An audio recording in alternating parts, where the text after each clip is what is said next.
Hello, Tom Maguire. So I'm just going to review the book, The Practice Shipping Creative Work by Seth Godin. So I thought I'd made a mistake when I first started listening to this book. I kind of thought, I've kind of heard all this stuff before. When you've read as many and listened to as many personal development books as I have, you kind of do run the risk of kind of hearing stuff repeated quite a lot. And although Seth Godin is absolutely fantastic, I think it's about his 20th book now. He's absolutely brilliant. He is kind of a business, marketing, and leadership guru, really, in many ways.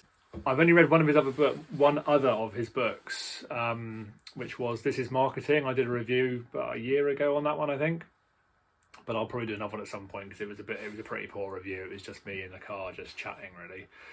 But yeah. So I thought I made a mistake. I kind of thought, I'm not going to find this too interesting. It's all stuff I already know.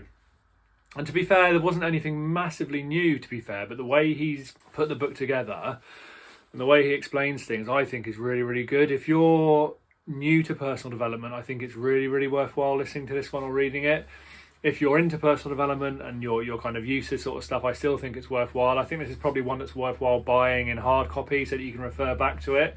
The chapters are really short, it's really pacey and easy to get through, which I really liked. But it's narrated by Seth Godin as well, which is really good. He's got a really unique voice. At first, when I first started listening to him, I was a bit like, oh, here we go again. I'm not quite sure. Maybe I find him a little bit pretentious. But actually, as time went by, he's just quite cool, I think. He's just really unique. He's got his own character. I listened to a few of his videos on YouTube as well. And he's done some really good stuff on YouTube. He kind of breaks some of the chapters down. He just talks about, he sort of goes into certain topics in a bit more detail.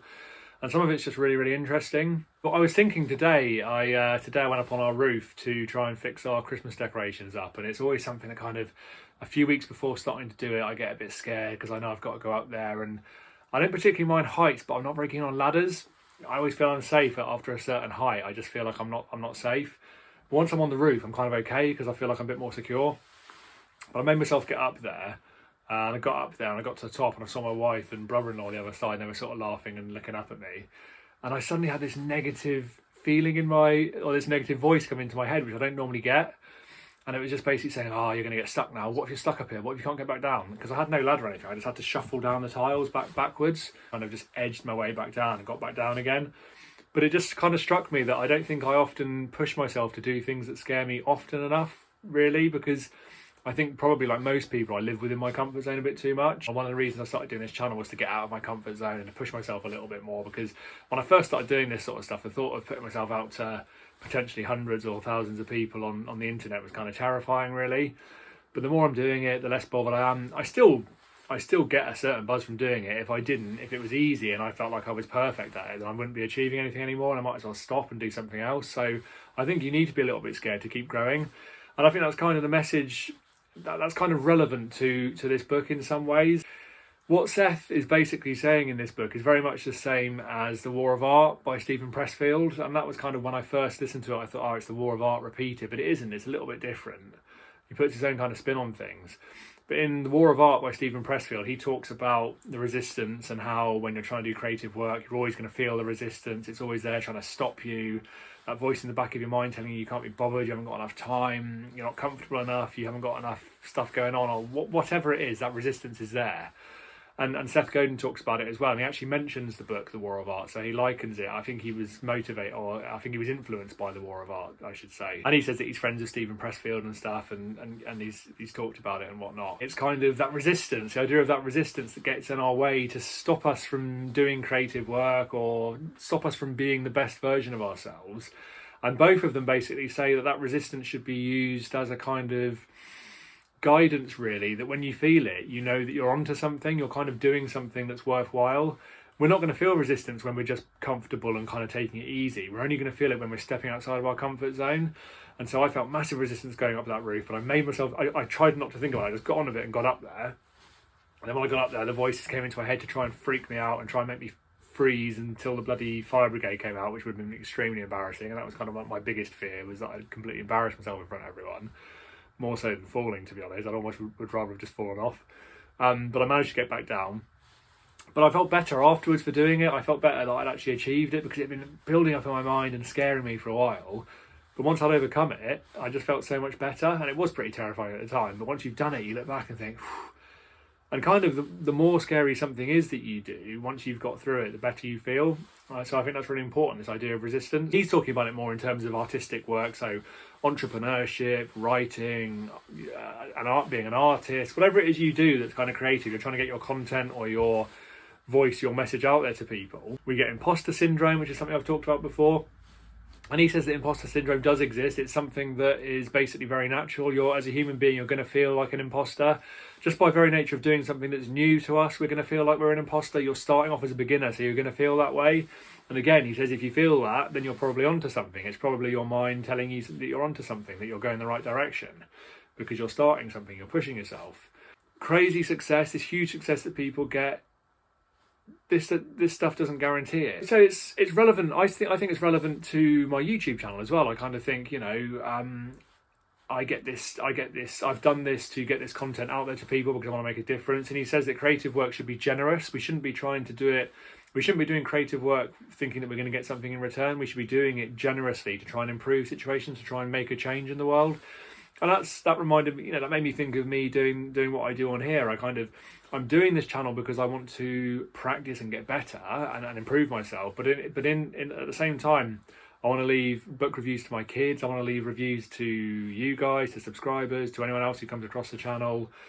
But I also want to make the world a better place in terms of personal development. I want to get the message of the right kind of personal development out there to people, because I personally believe that once you take your personal development seriously, you can massively change things for yourself.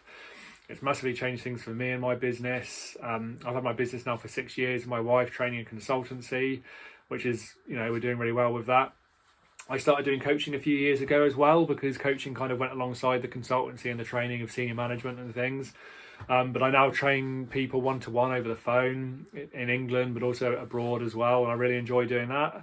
But I never try and sell that stuff, because I'm doing these reviews to get the content out. I want to get content out there. That's why I do reviews every week. Sometimes I do 2 a week. I'm trying to get as much content out there, and sometimes it may not be the best possible quality, but to my mind, it's like, get it out there, get the stuff out there that I've learned, that I want to share with people, and in time I'll get better and better. 2 or 3 years time, I'll be that much better again. 5 years time, 10 years time, hopefully I'll be fantastic. That's the aim. So it's for me to get better, but it's to share that work with people as well, that knowledge with people. And he says that being consistent is really important. So just consistently putting that work out there. And he talks about his blog that he's done every single day. He just blogs every single day. He made a decision to do it, and he's just kept up with that. And he says that, people who get crazy success, that's down to the market, and it's down to timing. The market will decide whether you're worth, being paid millions for something or not. The market will decide, whether your content or your artwork or whatever it is, your creative work, whatever it is you do is worthwhile paying loads of money for. You have to decide, how much do you want to do it?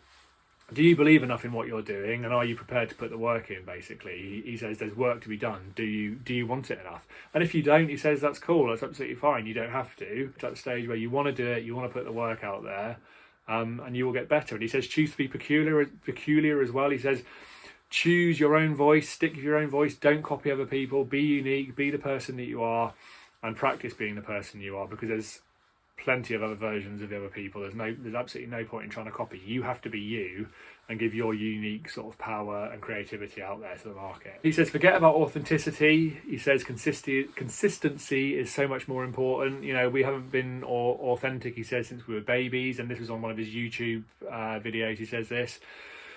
He says, it's like the same as doctors. We want doctors to leave their emotions and their difficulties at home. We want them to be consistent. We don't want them to be authentic. We just want them to be professional. It's the same with us. We just need to turn up and do the work. When I do these reviews, if I'm feeling a bit crappy or whatever, I just have to put that to one side. I do treat these reviews now as work, just getting it done. And I still enjoy it. I enjoy doing it. That's why I do it. But credentials and institutions, how people hide behind credentials given by institutions, qualifications and things, where actually, you can have qualifications without any experience necessarily, and qualifications are okay to a certain extent. You want your surgeon to be qualified, you want them to learn how to do that stuff on YouTube, but actually people hide behind that stuff with their insecurities. Actually, there's a lot of scope for people just cracking on, doing the work, and just learning and progressing as they go. So that's really encouraging as well. It's just a really good book. It's pacey, it's easy to get through. The Practice by Seth Godin.